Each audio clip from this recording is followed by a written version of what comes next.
সুপ্রিয় শ্রোতা, গল্প পাঠের আসর চ্যানেলে শুনতে যাচ্ছেন আহমদ সাফা রচিত একদিন আমি এ দেশের প্রধানমন্ত্রী হব।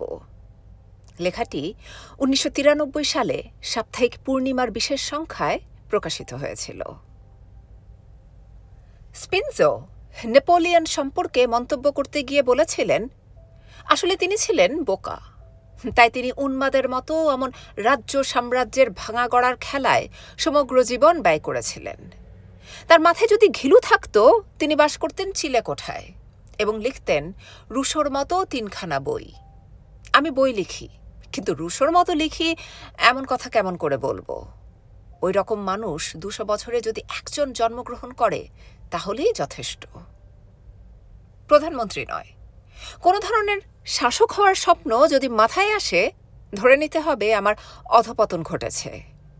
কিন্তু এটাও সত্য যে নিতান্ত অনিচ্ছা সত্ত্বেও আমাকে অনেক আজে বাজে কাজ করতে হয়েছে। পছন্দ হয়নি বলে এড়িয়ে যেতে পারিনি। তাই প্রধানমন্ত্রী হওয়ার মতো দুর্ভাগ্য যদি আমার হয়, আমি দায়িত্বটি যোগ্যতার সঙ্গে পালন করার চেষ্টা করব।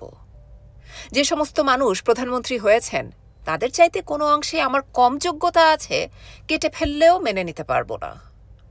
আমার একটাই অযোগ্যতা, আমি অন্য প্রধানমন্ত্রীদের মতো গবেট, প্রতারক, শট এবং ক্ষমতালোভী নই। আমাকে যদি প্রধানমন্ত্রী হওয়ার অপ্রিয় দায়িত্ব পালন করতে হয়, নিম্নলিখিত কর্মসূচিটা বাস্তবায়ন করতে চেষ্টা করব। ১. আমি বাংলাদেশের প্রধানমন্ত্রী হলে প্রথমে বানান মন্ত্রণালয় স্থাপন করব, যাতে করে বাংলা ভাষার অপপ্রয়োগ ঠেকানো যায়। ২. আমার মন্ত্রিসভার সদস্যদের জন্য কোনো ধরনের অনুষ্ঠানে বক্তৃতা করা একেবারে নিষিদ্ধ হবে, কারণ আমাদের সাংস্কৃতিক অবক্ষয়ের একটি প্রধান কারণ মন্ত্রীদের বক্তৃতা বিবৃতি। ৩. সমস্ত বিশ্ববিদ্যালয়ের সন্ত্রাসকে আমি অসম্ভব করে তুলব। ছাত্ররাই বিশ্ববিদ্যালয়ের মালিক, তারা আছে বলে সেখানে রাজনীতি হয়, শিক্ষকরা পড়ান, ছিনতাইকারীরা ছিনতাই করে।